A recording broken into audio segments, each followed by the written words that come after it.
1974 में एक औरत डोरिस बिथर नाम की कुल्वर सिटी के एक जर्जर टूटते हुए घर में आ बसी। पड़ोसी पहले ही उससे कतराते थे। एक अकेली माँ जिसके जख्म उसके चेहरे पर भी थे और आत्मा पर भी, आंगन में खड़ी खुद से फुसफुसाती रहती जैसे कोई और भी सुन रहा हो, जिसे कोई देख नहीं सकता। लेकिन उन दीवारों के भीतर कुछ और भी काला, कुछ और भी भयानक घात लगाए इंतजार कर रहा था।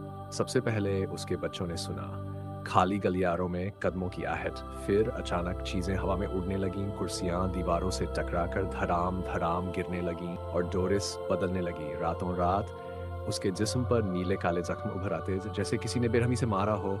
उसने अपने बच्चों से धीमे स्वर में कहा, वो मेरे लिए आ रहे हैं।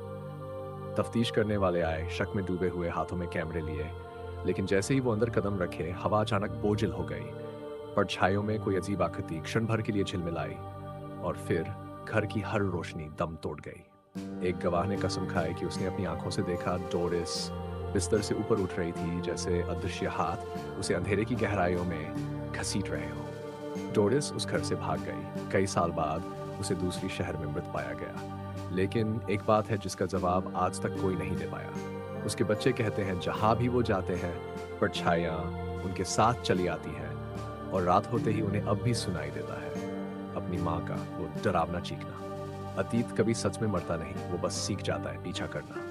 तो अगर कभी अंधेरे में तुम्हें चीखे सुनाई दें, उन्हें गूंज समझने की भूल मत करना, क्योंकि कुछ आवाजें आज भी तलाश में हैं वापस आने का रास्ता ढूंढने की।